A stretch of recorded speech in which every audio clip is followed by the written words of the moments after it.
এই বিড়ালটাকে দেখুন,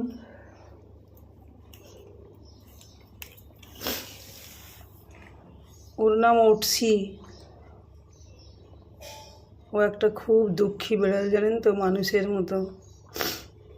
ওকে একটি মেয়ে পুষেছিল, খুব আদর যত্ন করে, প্রচুর খেলনা ছিল, জানেন, ওর মানুষের বাচ্চার মতোই খেলনা, খাবার দাবার, সমস্ত কেনা খাবার খেত।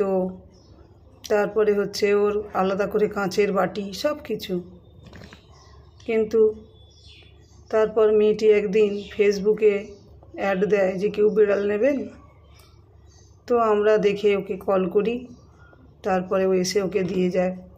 দেখলাম ওকে ওরা খুবই যত্ন করে বড় করেছে, সমস্ত জিনিসপত্র ওর এত ভালো ভালো দামি দামি, এমনকি ওই মেয়েটি ওকে পিঠে করে ব্যাগে করে নিয়েও ওকে বিকালবেলা রাত্রিবেলা নাকি ঘুরতে যেত, জানেন তো।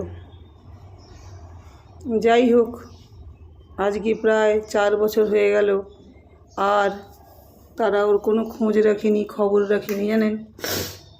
বলেছিল ভিডিও কল করব, এসে এসে ওকে দেখে যাব। মেয়েটি নাকি মডেলিং করে, ব্যাঙ্গালোর চলে যাচ্ছে, কিন্তু ওর বাবা মা এখানে সবাই আছে। যাই হোক, বলেছিল অবশ্যই ভিডিও কল করব, কারণ ওকে আমি খুব যত্নে বড় করেছি। ও আমার প্রাণের এতটাই প্রিয় আমার।